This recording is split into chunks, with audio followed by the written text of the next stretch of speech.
That's basic. But we will get into this game. I actually am not 100% certain if I have the team names on the right sides. Also, my thing is messing up. Why does it say fire?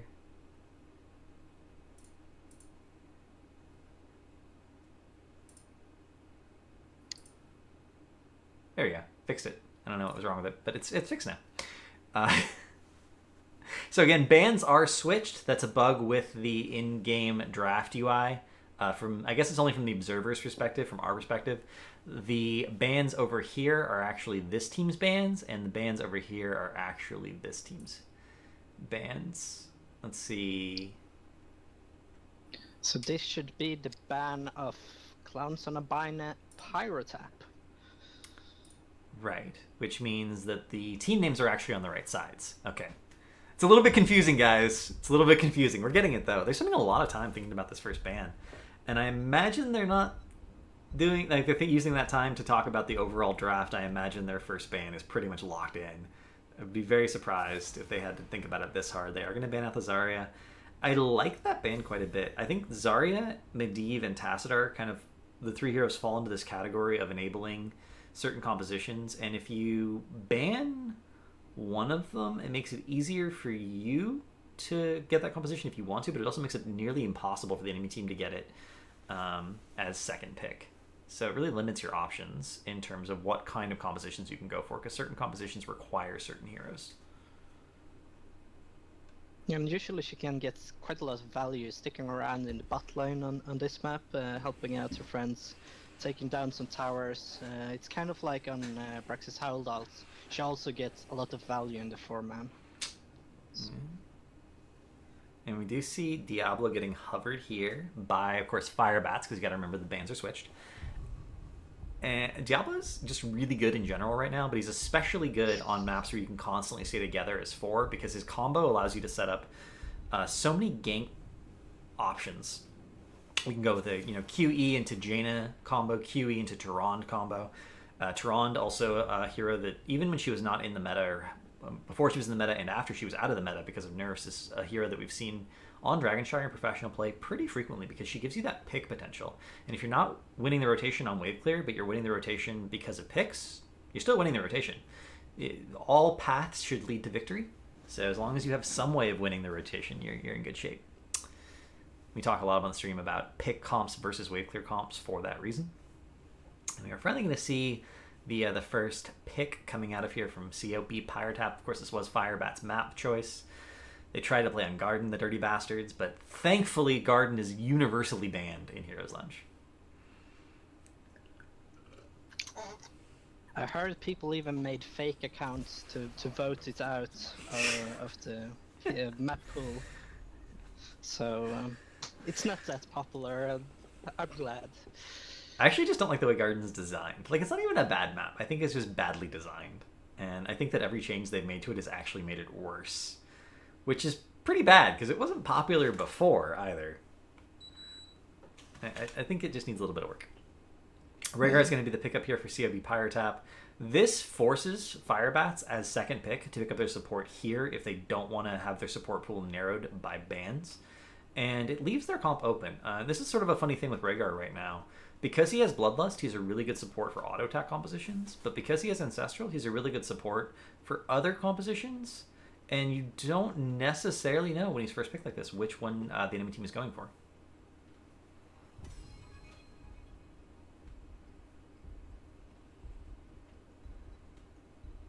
Carve's alive, guys, for the record. He is there. Yeah, I was just thinking about this, but if they were able to go maybe into a Thrall here instead, or maybe even a combo like a Thrall Altanis to just deny both of those from their other team, arguably, according to me, the strongest heroes in the game right now. But instead I go for a Malfurion and Kerrigan. Yeah, and this is what we were talking about on this map in particular. They had to pick up a support. And if you're going for a pick comp, Malfurion is basically the best support you can have because of the sheer duration of his root. He gives you a lot of follow-up to any sort of stun chain, CC chain of any kind. Cleanse doesn't come online until level 7 at the earliest. Depending on your support, it can be even later. Like if Karazim, if you need Cleanse, you have to wait till 16 talent. Ariel has to wait till 10 for Aegis. Kerrigan is always a pick hero, right? She actually has reasonable wave clear, especially with Q talents on the resets. But you're always looking for picks when you have a Kerrigan composition. So they're going for getting picks in the 4-man, and they'll have to draft a strong solo laner. We can see Dahaka Artanis is the response by CoB Pyrotap. Dahaka is probably going to be their solo laner, and Artanis will kind of be the guardian, the playmaker for picks. But even though he's technically the bruiser in this composition, unless they pick up another hero. So it's kind of an interesting dynamic on Dragonshire in particular, where sometimes you want the bruiser with the team and your tank is the solo laner. Doesn't happen very often, but it has been known to happen. Okay. Yeah, and if the hacker ends up in a bad matchup, they could always switch him out for the Tannis, which is also a strong solo laner. So not that Dahaka that has count, very many bad matchups. No, it doesn't. But it did get hit by a slight nerf and a bug fix just now slightly. A little bit. Days ago. Yeah, Primal Swarm is 90% instead of 100% now, so it doesn't quite double the damage. But it actually didn't change his time to clear the wave, because it's still the same number of auto attacks. Which is kind of funny. Oh. It's like, it actually did absolutely nothing unless you miss some of the ticks. Which, in fairness, if you're up against an Alarak can force you to miss ticks with really good telekinesis timing if you don't juke the telekinesis with a really good burrow, which is one of the reasons that Alarak versus Dahaka is such an intense skill matchup. Because as Alarak, you have good enough wave clear if you can deny Dahaka's wave clear, which you can with good telekinesis. But if you fail to do that, and he pushes in on you, then you're in trouble. Unless he pushes in too far, then you telekinesis him into the towers and he takes damage. But you can't quite match his sustain from being able to burrow in and burrow back. Played optimally, the lane does end up tying, just because Dahaka can't afford to overextend with his low mobility, but it's a really interesting matchup. Yeah, I always found that Alarak kind of wins it in the earlier of stages of the solo laning, and Dahaka gradually gets stronger and takes over. But which on some maps is totally fine. Where there's if there's a map where there's an objective that's regularly spawning, you have to rotate to it, it's okay. But on Dragonshire, that doesn't happen. You need to maintain that lane forever because you don't know how aggressively the 4-man's going to be. If the 4-man's tying and no one can rotate up to help, and you're losing the solo lane, you're in a lot of trouble. We are going to see the bans where Tychus Falstad again. They are switched. So, different teams banning.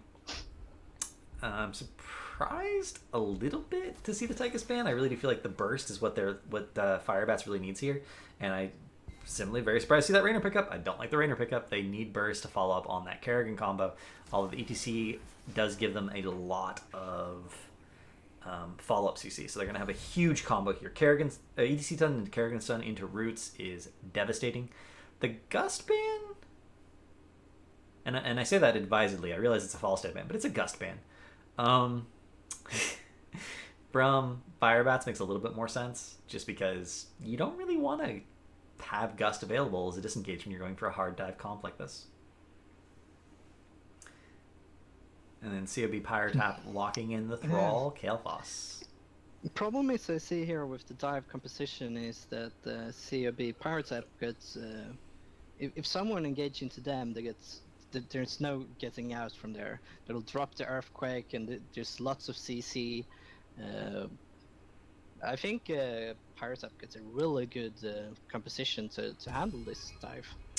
They do. One thing to think about, though, is that if you look at CoB's composition, they have 2 warriors. Neither one of them has any peel. They physically, except for Phase Prism, really cannot get someone off of a target. So if Kael'thas is even a little tiny bit out of position ever, and Kerrigan gets on top of him, there's nothing they can do to save him. He's 100% going to die every time. Kael'thas is the bulk of their damage, so that's going to be a pretty high risk-reward scenario for CoB Pyrotap. Kael'thas can do the damage and not die, they're in good shape. If he ever gets caught, he's dead. That's going to be pretty rough, but Firebats, lacking burst, they might be able to pull it off. How do you feel about the Sagar pickup here? We said they needed burst and they pick up the Sagar. Yeah, they needed bursty because Cigar is not bursty. Maw gives them some really cool setup options. Anytime you have Malfurion, big CC heroics like Void Prison and Maw, Root is one of the best follow-ups in the game to them. And, you know, even Stage Dive properly timed out can be a lot of follow-up damage to Maw. It is a little bit trickier to do it because you have to time it perfectly, whereas VP, you can just cancel it. If Firebats win the early game, they're going to be in shape. But if they don't win the early game and it gets the team fighting stage even, they're going to be a little bit of trouble. But we're getting into the game here. We have CoB Pyrotap on the left, Balaboob on Thrall, Laceroth on Rhaegar, Pino on Dahaka, Crisis on Artanis, and Sane on Kael'thas. And on the right side, we have the Firebats with Darkon on the Karrigan, Skywalker on Mafurion, Eternal on Raynor, Benderex 92 on ETC, and Milos on Sagara.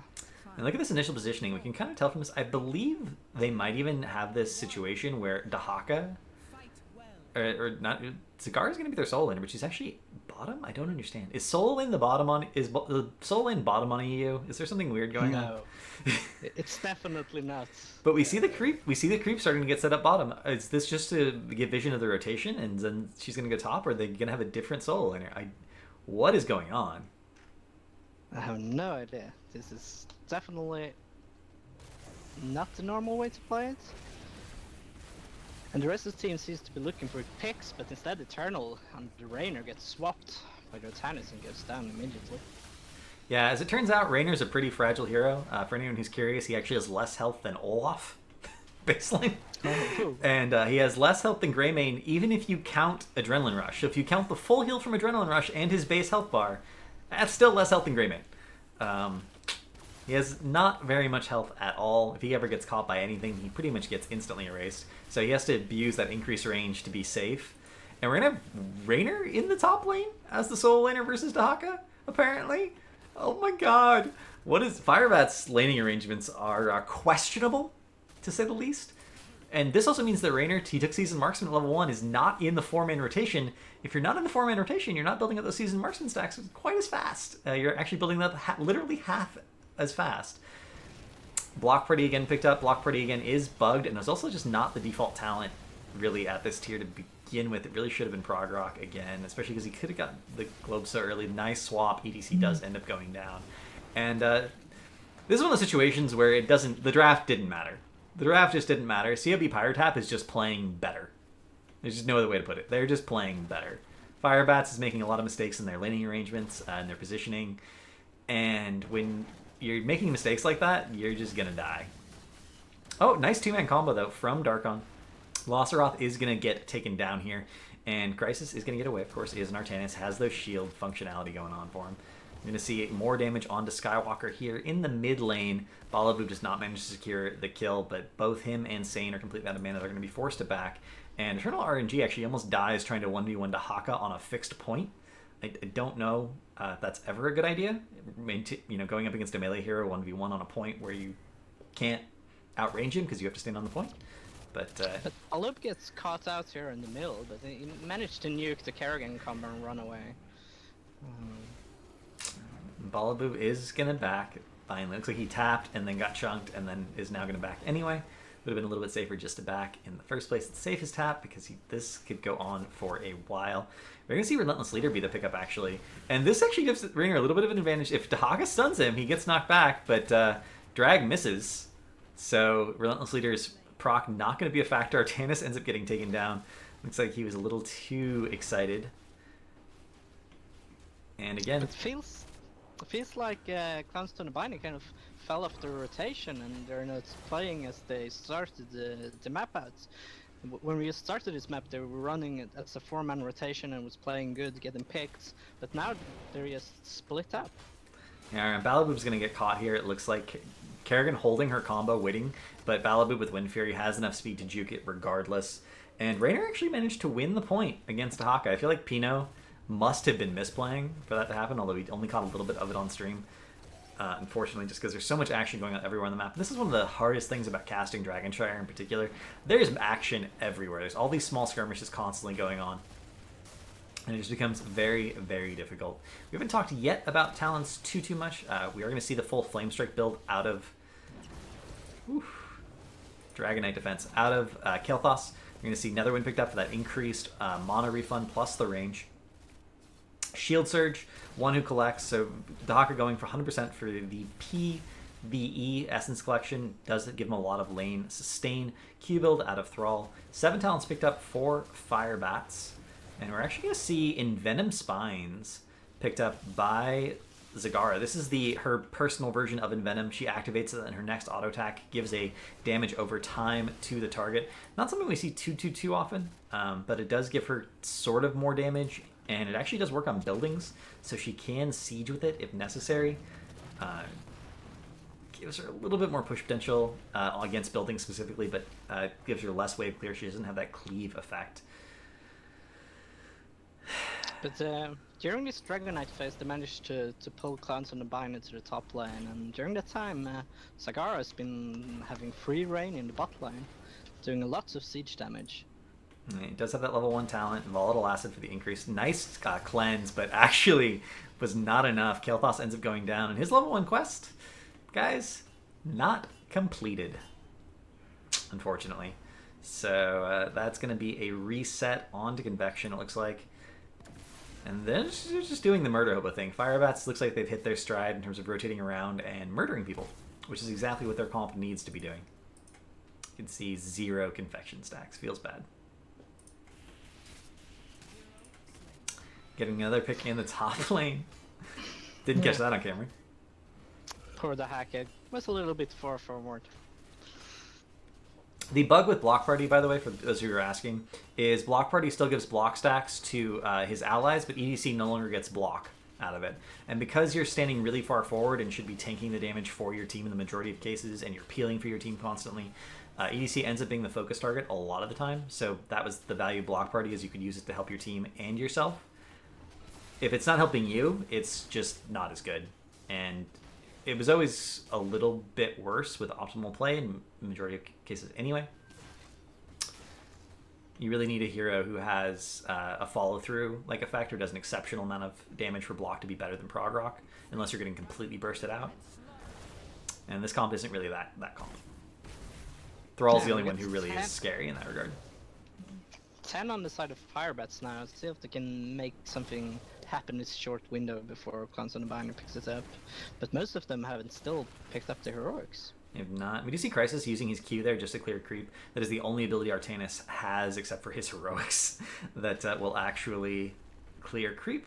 So the creep is going to be a little bit of a problem here. None of these tanks, no one has like a Burning Rage style effect, even anywhere in the challenge here. Plasmodurn is the closest, and it's not 100% uptime reliable for Artanis, and it's at 16. So creep's actually a difficult thing to deal with here. Firebats has been getting a lot of vision out of it, and Milo has done a good job of constantly placing the creep, pushing out this lane, and to get the entire wall there now. We see Sane waiting for the cap, making sure it's not going to happen.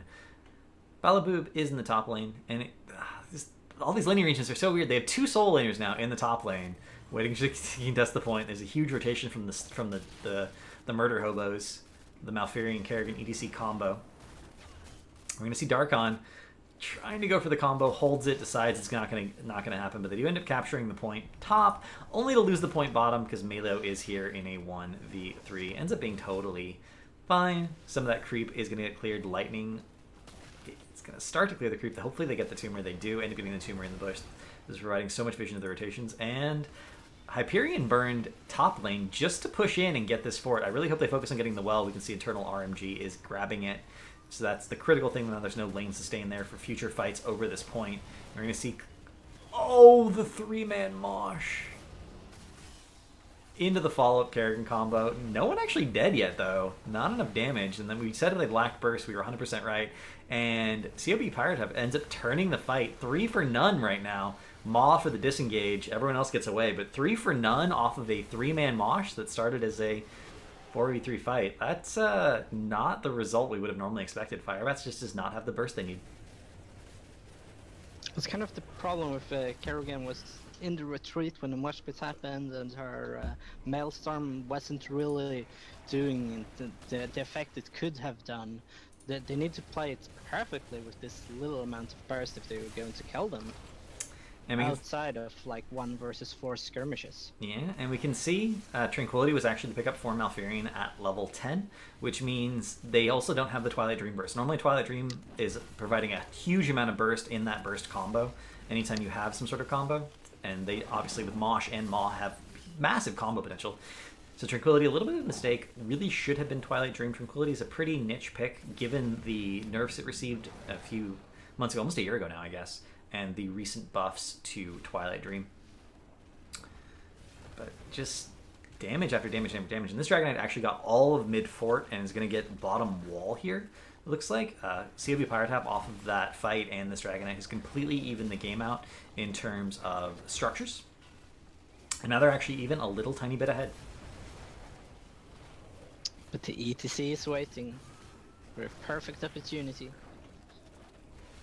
That was a great little ride by the other team. See, it's like, no, I'm just sightseeing on my mount. I'm not here. You're gonna see him soaking mid now. He does have Echo Pedal. Oh no, actually, ETC actually went hammer on. Guys, never go hammer on ETC. This is even worse than going follow through on Tyrael.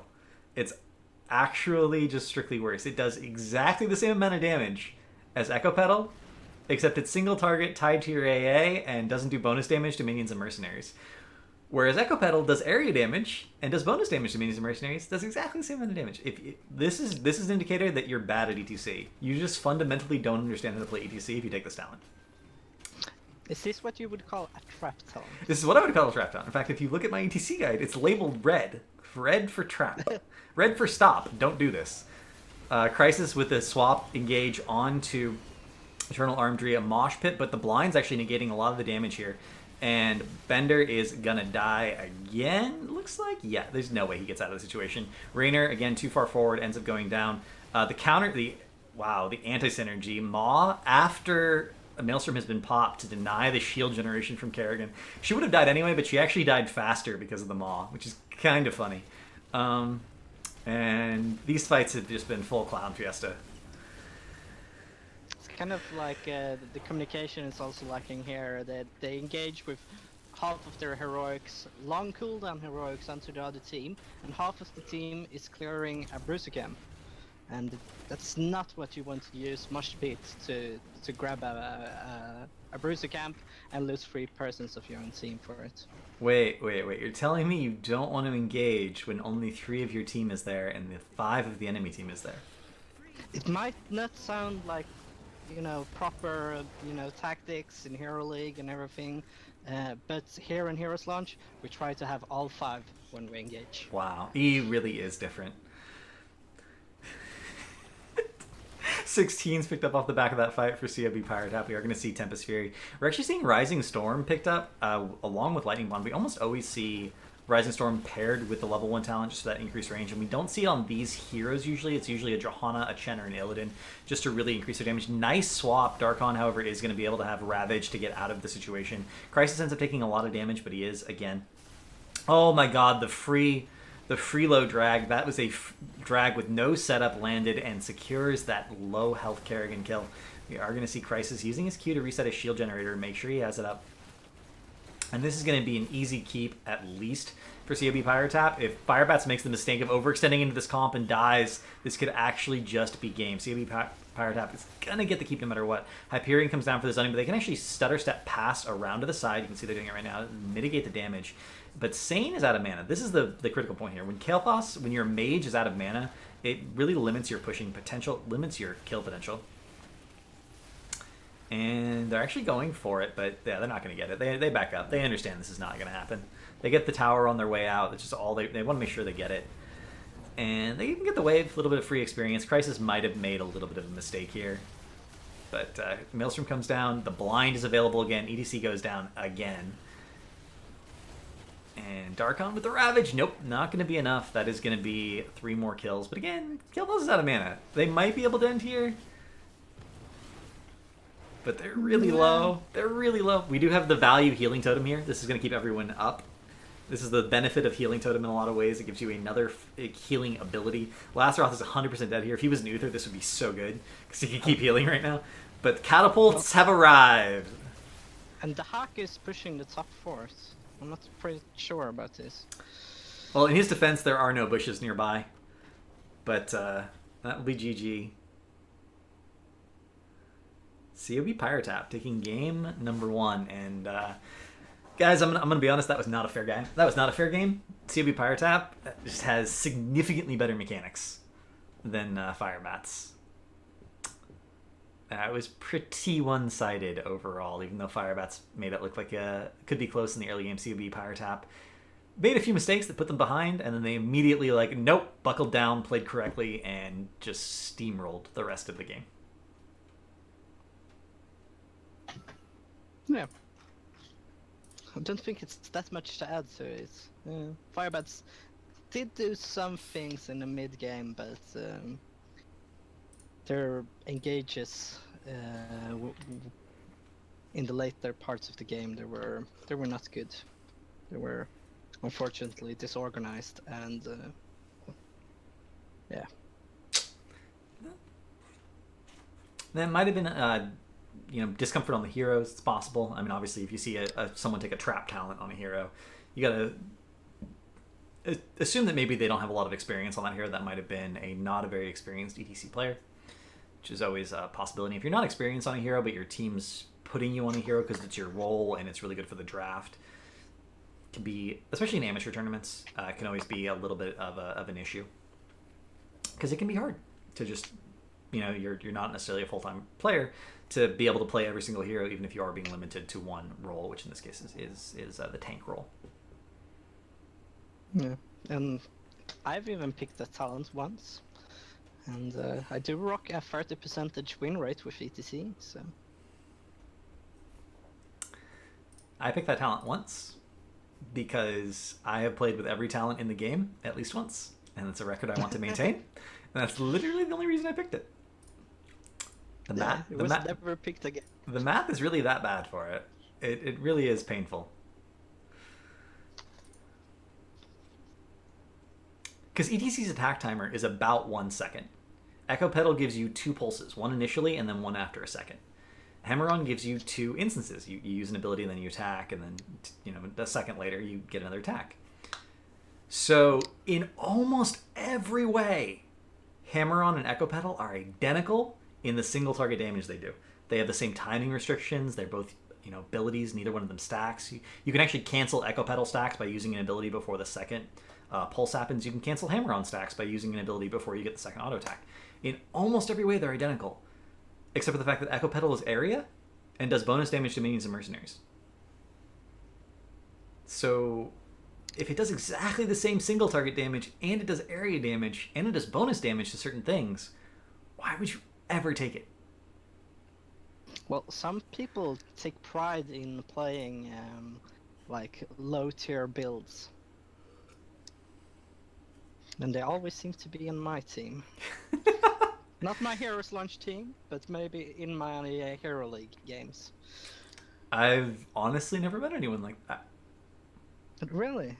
I've met people who genuinely believe they're playing a good build and it's actually awful, but I've never met someone who's proud of playing a build they know for a fact is bad. But it's like people who play in Gaslow all the time, on every map, every occasion. They must know that he's not a good hero. The same like some people who pick really weird builds just because they have some kind of pride in playing a weird build.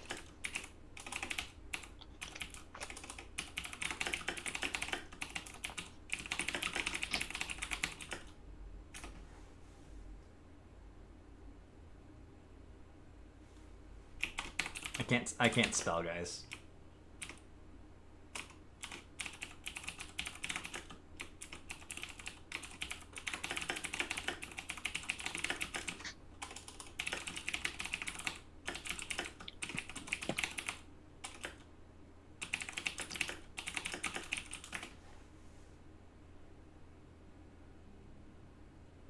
Okay.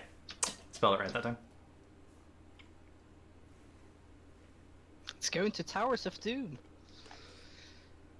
That's very exciting. I actually wasn't even looking at lobby chat. I'm a bad caster. Yeah. And it's really not the most common pick here on Heroes Launch.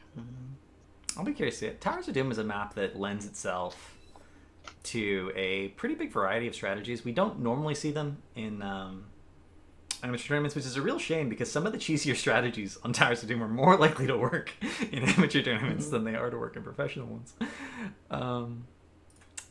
But I think Firebats got a Viking player. Ooh, and of course, Vikings in general are incredibly strong on Towers of Doom, but not commonly seen in the NA scene just because we don't have that many top tier Vikings players in general on our ladder. EU, however, has a ton of Vikings players. EU TLV is a pretty standard part of their meta, in my experience. So it's going to be more likely to see it picked and banned on maps where they're good, and even on maps where it requires a little bit more team coordination for them to be really good, like Towers of Doom and like Infernal Shrines. Yeah, and they wanted to go to Garden of Terror as the first map pick, but obviously it's banned.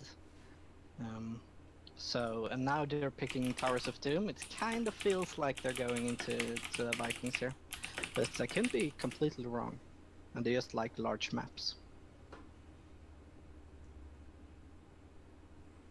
That really good.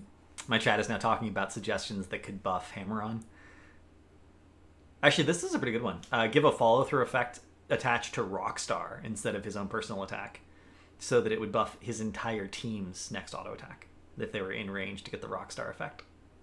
Well, that's a pretty cool mechanic. That would actually be ridiculously busted. That talent would actually be so brokenly strong in the right composition that it would have to get immediately nerfed. But that would be it would at least be a talent worth taking in certain circumstances. Yeah, you will see people burst down immortals with that talent, so like dead immortal.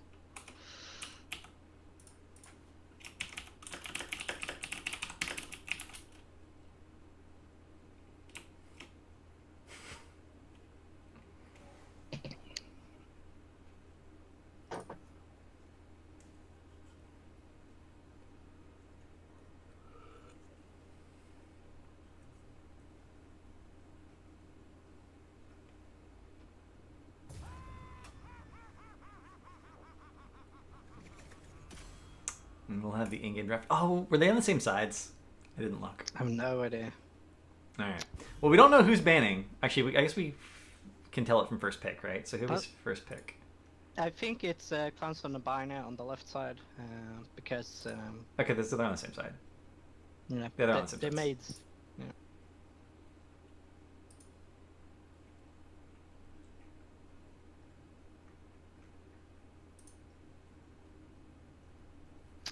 The tension.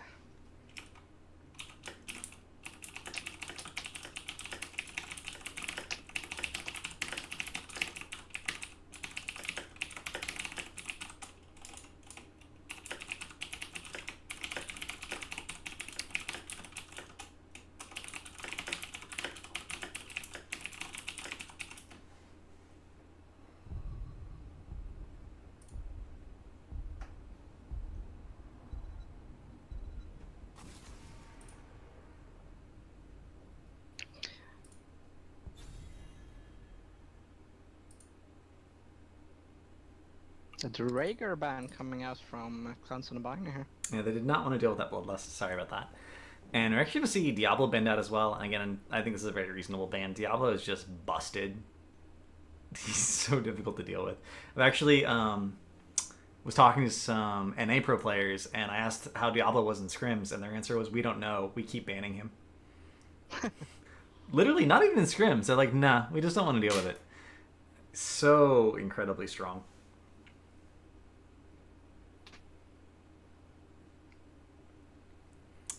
Yeah, it's definitely first pick, first ban. But when you play Hero League, he gets through all the time to like fourth pick or something, unless you pick a Thrall and force them into it. Can honestly say that doesn't happen in my Hero League games because I end up playing a lot of Diablo. Okay. And They are going to settle on the Diablo ban. And I think they were pretty settled on the Diablo ban. They let the clock run down to 0 because there is no bonus pool in the in-game draft. So they're just thinking about what they want to eliminate and what they want to draft. And they're using that time as a bonus pool to really get it. So they actually, if you do that consistently, the in-game draft tool actually gives you more time because normally it's 60 seconds bonus pool plus 30 seconds per pick. This is 60 seconds per pick period, which means if you use it up consistently, you're getting actually way more time to talk about things, but it's kind of like staggered out. And again, the bans are swapped, so this team actually banned Rhaegar and this team actually banned Diablo. It's a little bit of a Berserker bug. So Malfurion coming out as the first pick, probably forcing Firebats into early support as well then.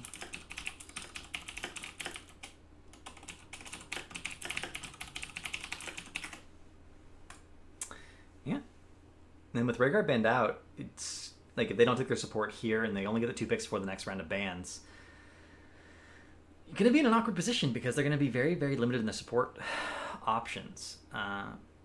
This is a map where Zarya is very good, and if you pick up something like a Zarya or a Tassadar, you can have a weaker main support or a damage-focused main support, as opposed to a full support, is what people like to call it.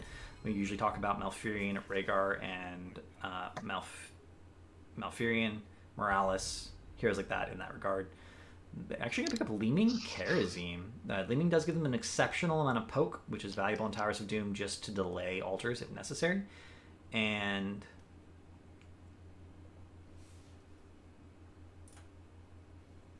forgot to update the score. That's my bad, guys. Moving in to the second round of bans. It's definitely a damage Kharazim, I called it now. This way too little damage Kharazim. I don't know. I actually like damage Kharazim. I actually think Iron Fist Kharazim with Palm is one of the strongest supports in the game right now. If you have really clean team fight mechanics, because you burst out, and if you're against a team that has really good team fight mechanics, because one person's going to get bursted out, you palm that person, the fight resets, but more of your cooldowns are available, and then the extra damage from Kharazim pushes you over the edge into slowly snowballing a team fight. So Dynamic I like quite a bit. Kael'thas to Haka locked in here. I actually expected a main tank lock in and not a solo laner / bruiser, because it would have allowed them to ban yet another tank and really limit the options. If they'd taken ETC here, they could have banned Johanna. They could have banned Muradin. I think that would have been a stronger situation to set up for CoB Pyrotap to really punish Firebats picking up the Leeming so early.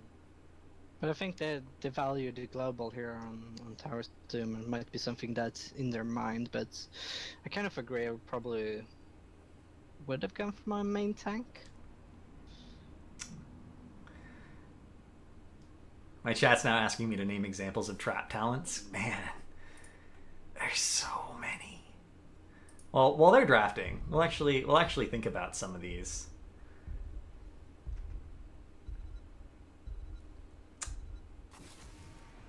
Fire Ward on Ragnaros does not negate as much damage as a fully stat Catching Fire will, and the Catching Fire also just increases your health regen.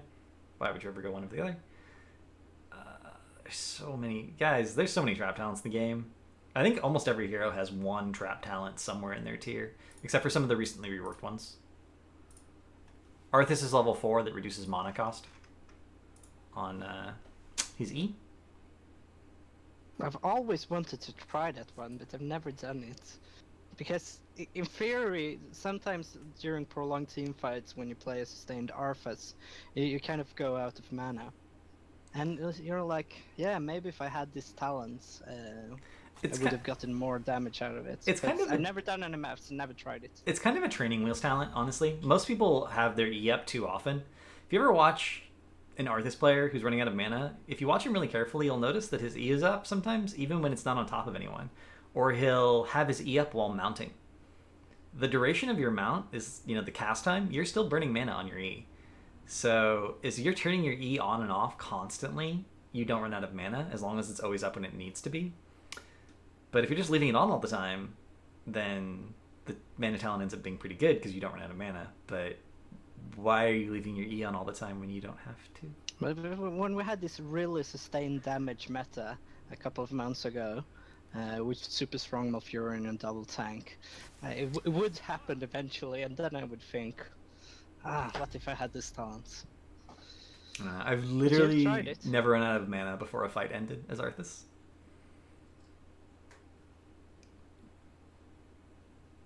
I'm like a level 11 Arthas. Almost 100 games played. Have never run out of mana on Arthas. Murid and Falstad, the bearded brothers.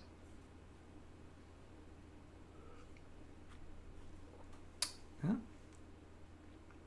I'm a little bit surprised to see Muradin picked up over ETC, given the fact that, particularly on Towers of Doom, globals are so valuable.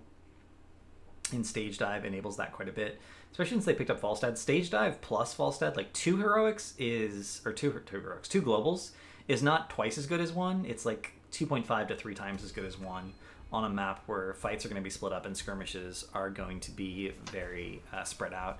And again, going for this Artanis to Haka combo, so 0 peel, but now they also lack a burst healer. Oh, actually, I take that back. Telekinesis kind of works as a form of peel to some degree, but I don't know. Artanis to Haka does not seem like a good combo overall. I definitely think there are a lot of cool Artanis combos. I actually like Artanis Stitches. Artanis Stitches is one of the most devastating things I think I've seen in the game in a long time. And Stitches is really good on Towers of Doom. Maybe this is a hero pull issue. Maybe that guy only plays Doc. Yeah, you never know. But I also agree that the synergy between Artanis and the Haka is kind of not really there.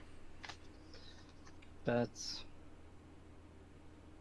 I also kind of like the Muradin now versus the Artanis. I think Muradin gets some good value versus Artanis. Not only just attack speed slow and that, but the possibility to get close to him and just hit him with that stun, lower its survivability. I think it's pretty strong. Oh! The Stitch is coming out. So this is, hopefully this is Damage Kerosene. Damage Kerosene plus a double tank with a strong disengage if things go sideways on you is just exceptionally strong. I really feel like Firebats to some degree won the draft.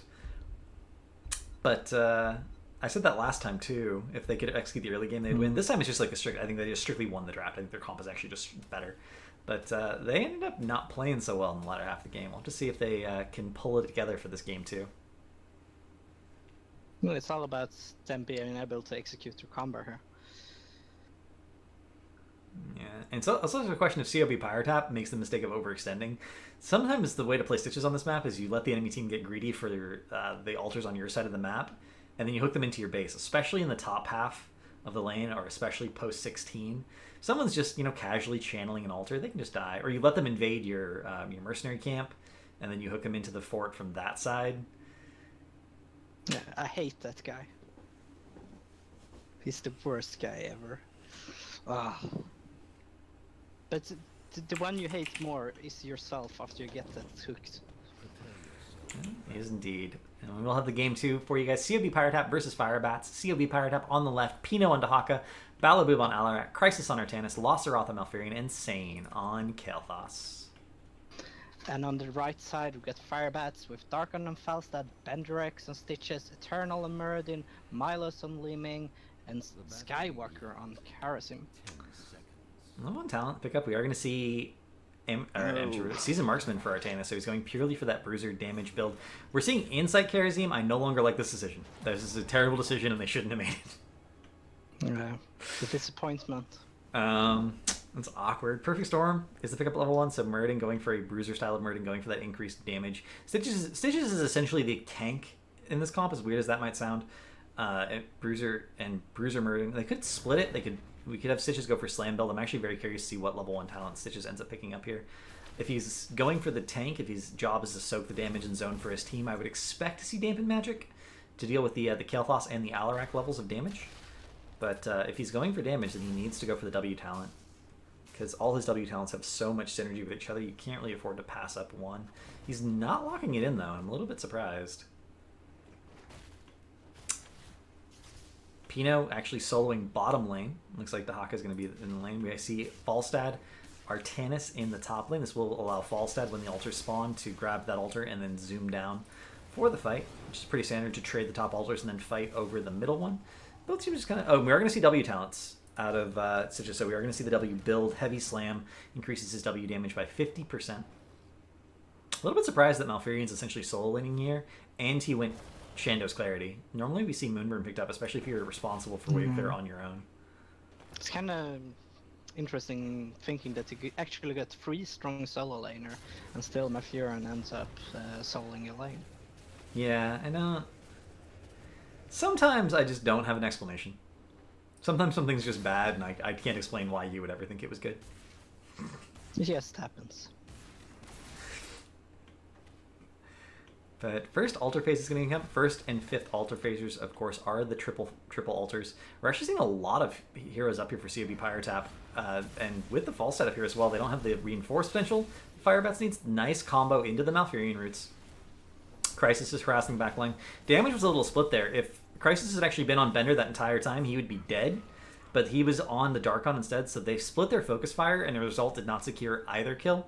That's usually what happens. Really, focus fire is incredibly important. Yeah, he's a tank. It doesn't matter. He would still be dead. But instead, they end up not getting at the kill. But they do secure 2 altars off the back of that. So a little bit of hidden shots, a little bit of hidden experience. So far, CoB Pyrotap doing okay.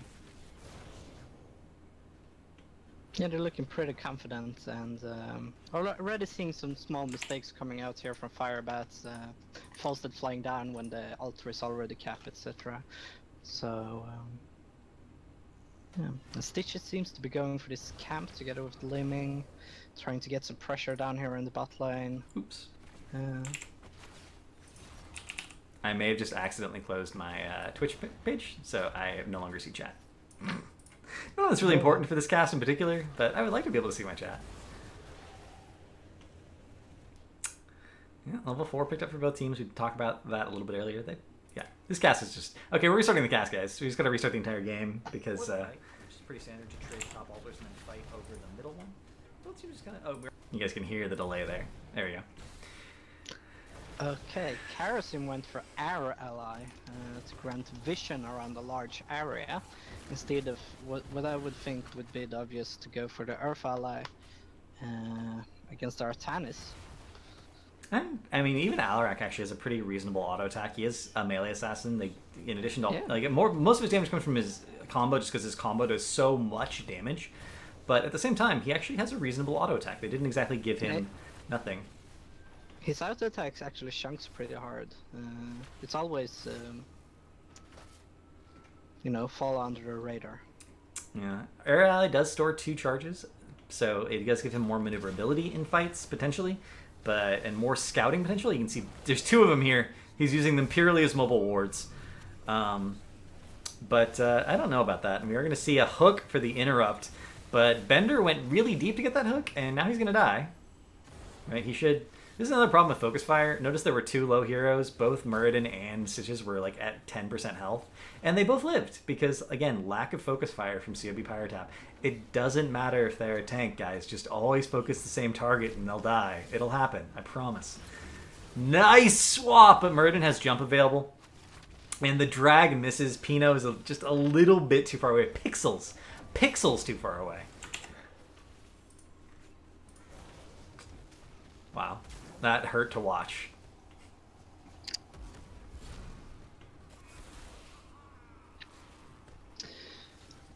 It's really interesting with this Karasim build. Yeah, now we're seeing Blinding Speed pickup. This is the talent we usually see for damage Karazim because it gives him more value out of his 16 talent. Way of 100 Fists. I genuinely do not understand what is going on here. Insight, for those of you who haven't done the math, Insight Karazim is better the worse Focus Fire is, because if you're healing 3+ people consistently, it's actually more healing, but in any environment where Focus Fire happens, Transcendence does more single target healing on the target, and so it's better if you're up against better players. Maybe that's it. Maybe this is a commentary. Maybe they're like, hey, we noticed you're bad at Focus Fire, so we're going to go Insight Karazim Make things as long as possible. Yeah, he called it. Um, Called it like one. wow. I don't even, and of course, damage carries him just does an insane amount of damage right now, considering the fact that he's also like at still 3/4 of a support. Um, especially once he hits that level 16 power spike, he'll still have Palm, you know, and CC chains are bad, so he doesn't have cleanse, but CC chains can be negated by Palm because the point of a CC chain is to burst someone out, and Palm can completely negate that as long as the CC chain's not on Karazim himself. But Karazim played correctly, has so much mobility, it's not normally an issue. An invade going on here from Firebats, so like they're going to hit 10 first, we need to do something here. Sane ends up getting focused down. This is what I was talking about, there's no peel. This composition has 0 team peel, so if Sane's ever even a little bit out of position and gets caught, he's going to die. There's nothing they can do to save the Kael'thas. They have no peel, they have no burst healer. He's just DEAD dead. And that's a critical timing. They're going to get both of these altars basically for free, and they're not going to lose the race to 10 quite as badly. They could even win the race to 10 if they sent someone to split soak, but instead they're bogarting the altar or trying to. Darkon ends up getting chunked for that temerity of being that close to the altar as a fragile ranged hero. Forced to go back and tap. 10 still not picked up. CoB Pyrotap now actually has 10, and Sane is on his way back.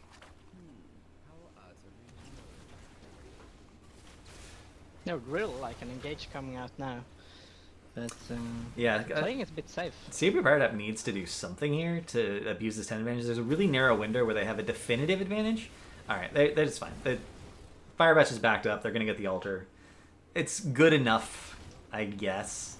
Really wanted to see that narrow window taking advantage of. Hooking a minion, not what he was going for there. The minion wave came up at the wrong time.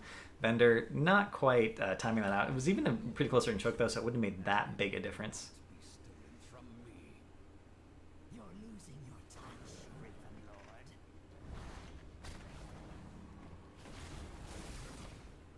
Crisis getting focused on here. He might be able to get away. It looks like the hook. Well, Gorge. Oh, Gorge! Honestly, he still might be able to get away. Nope. The stun follow-up is real. And Disintegrate is burned as well. Ends up going down. It is a Seeker Ming, by the way, and it's pretty hard to hit. It's pretty easy to hit a stationary target that's standing right next to you with Seekerly Ming. So it gives you a pretty decent amount of burst. And we're going to see the Palm pickup for Karazim as well. Disintegrate. We already saw the Gorge. Gust, and Avatar. On the other side of the map, CoB Pyrotap, we do have Isolation from Dahaka, Counter-Strike from Alarak, Suppression Pulse from Artanis, Twilight Dream from Malfurion, and Phoenix coming out for Kael'thas.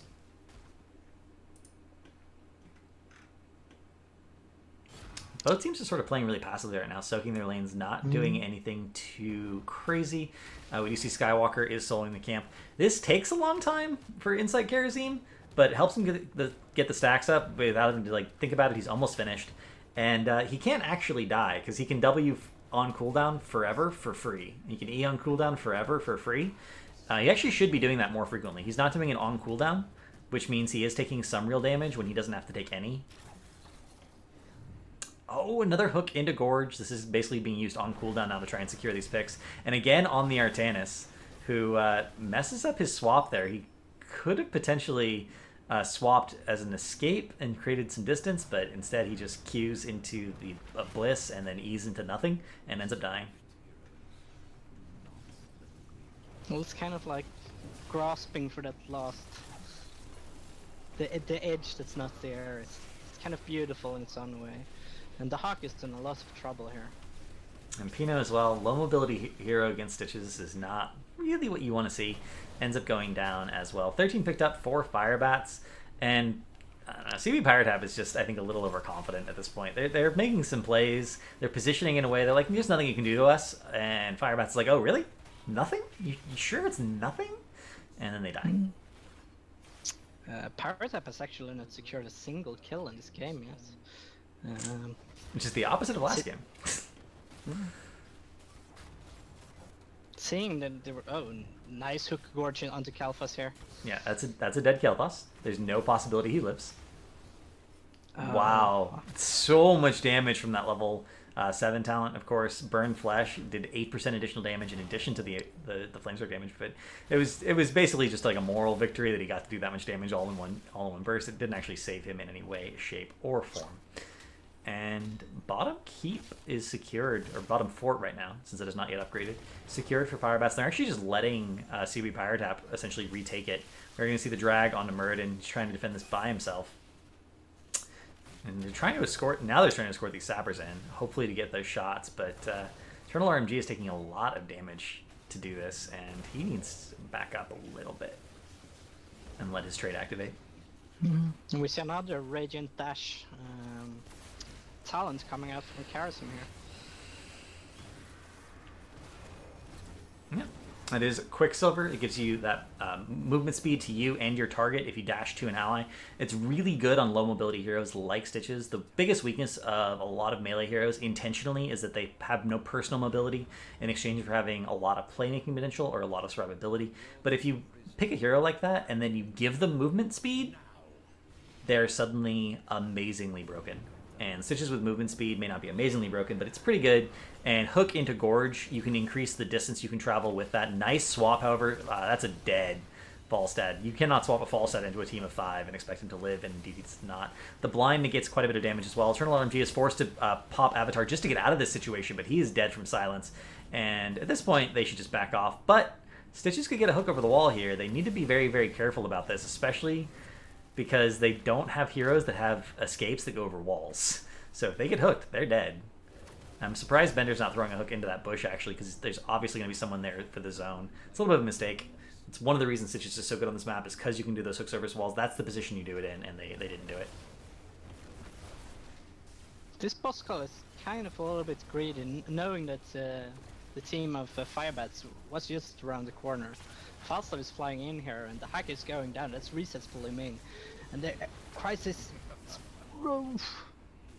That's 2 for 1. Counter-Strike getting a ton of value there. Balaboob had it angled just perfectly, and they end up securing the boss. So again, Pyrotap taking a slightly better team fight, and Firebats not quite managing to get everything synced up the way it had to. Worth noting, Falstad died with Gust available. If he played a little bit more passively, even if they had lost the fight, they could have 100% secured that boss. Pretty much guaranteed, except for possible outplay by Alarak with Counter-Strike.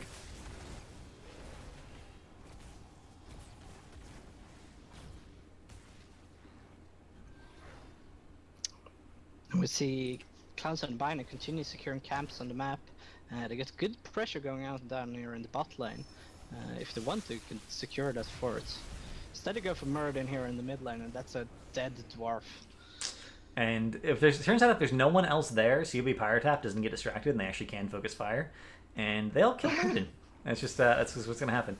Thunderstrike, it's worth noting, was the pickup from Muradin. If he'd had healing static, he would have actually had a chance of surviving there. Very surprised to see Thunderstrike picked up over healing static, given how busted it is.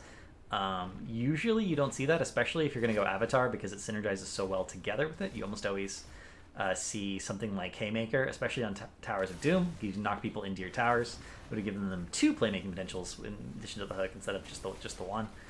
I don't know, these builds, man. These builds are tripping me out. Yeah, they're kind of... yeah, unpopular maybe. You can use the word bad. It's fine. This is a very honest stream. I've been trying to be more positive about the players that I cast, and I'm positive that's a bad talent. You get the point there. Another nice swap with Sky, but it is on the Skywalker. Karazim does have the disengage potential. And we're going to see a ton of silences going down. Muradin gets absolutely erased. Sane, however, again, no peel, ends up getting hooked and gorged, goes down, down, down. But they got the altar. So CoB Pyrotap still ahead in shots. Only 7 shots left before they close out the game and the series. And that's a clock that Firebats needs to be keenly aware of. Defense of this bottom fort, it should be the priority here. This is the most important fort on the map, or keep on the map now. This is the most important lane on the map just because it gives you control of 2 of the altars and gives you control of 6 potential shots from the mercenary camps. Letting this go for free when they're in a 4v4 advantage is, or 4v4, not advantage, but they're in a 4v4 and they have a defensive advantage is a little bit of a mistake. But they rotate top instead. They're just trying to get the tempo advantage by getting multiple buildings capped. They don't even stay to push that, though. I don't entirely understand what CoB Pyrotap is doing right now. I feel like they are being very indecisive. Yeah, then they're not certain what to do here. But seeing as this is not the most popular map, maybe they don't have that much practice as a team on it, and different wills wanting to do different stuff. We're actually seeing a little bit of a utility talent at 13 from our Alarak player. Goes Quick Mind to get to reduce cooldown on Telekinesis, and it goes Dissonance at level 13 to get increased silence duration, but it reduced Sadism. So less damage, more utility across the board. Which, I mean, I guess he feels like they have enough damage, and with the Primal Swarm, that increased damage against everyone in Darkest Darkstorm, he might not even be wrong.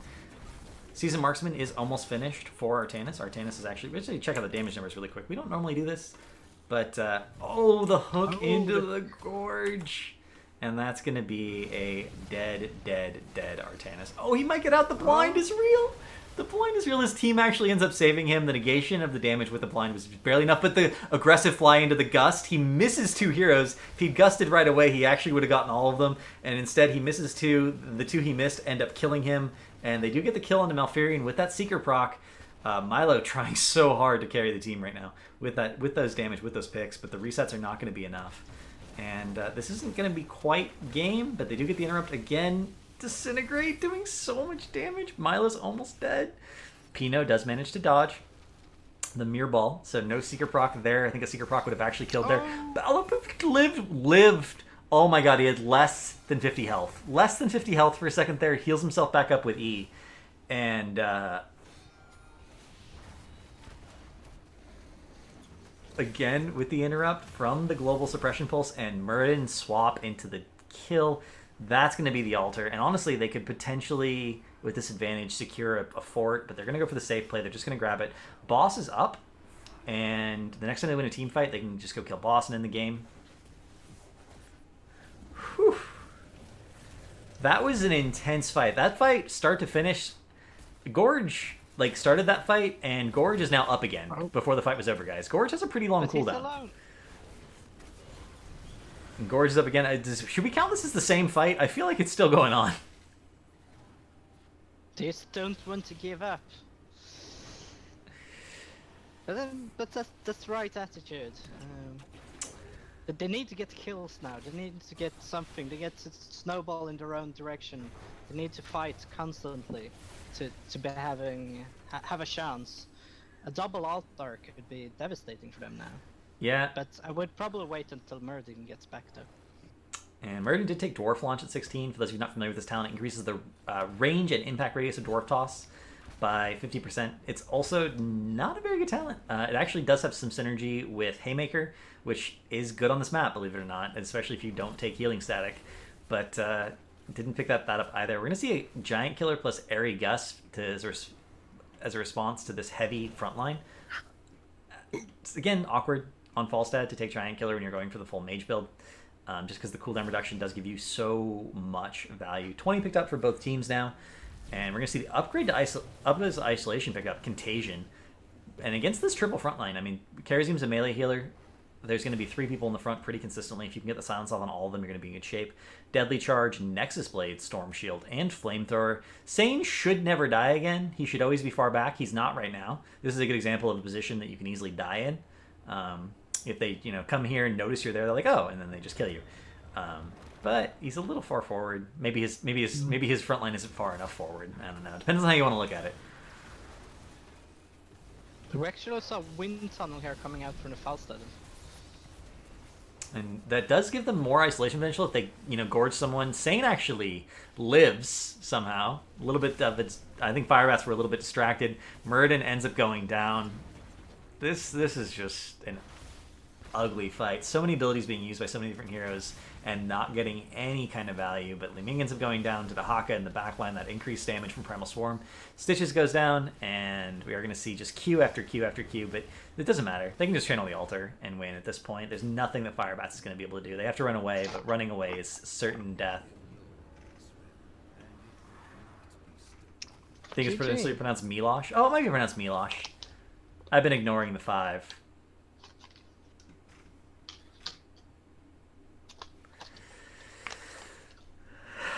And that will be CoB Pyrotap. Put them up on the scoreboard. Boom. 2-0, closing out the game. I do feel it was kind of obvious that CoB Pyrotap, they played more. They got a better understanding and idea of the meta. They've watched more pro game. So it wasn't really a surprise to see them win here. I feel like CoB Pyrotap mostly was on heroes they were very comfortable with. And even if the comp had problems, like not having any peel for an immobile hero like Kael'thas, they were just very comfortable on the hero, so it didn't matter as much. Where I feel like Firebats, in a lot of cases, had players playing heroes that they did not have a lot of experience playing. Going Skullcracker on Muradin and not taking Give him the Axe for that synergy is pretty questionable. Not going Healing Static if you're going to go Avatar is pretty questionable. Yeah. Going Insight Karazim and then going for the Q talents that are really synergistic with the damage version of Karazim. And with Wave 100 Fists. Wave 100 Fists is a talent that synergizes really well with Blinding Speed. Didn't pick up Wave 100 Fists. It's just questionable decisions, slightly suboptimal. Like even if you're playing a non-meta build, there's an optimal talent choice for most non-meta builds. We're seeing non-meta builds that are also not optimized in their talent picks, which is a little bit of an error. It'll be the last game of the morning / evening, depending on where you are, for me.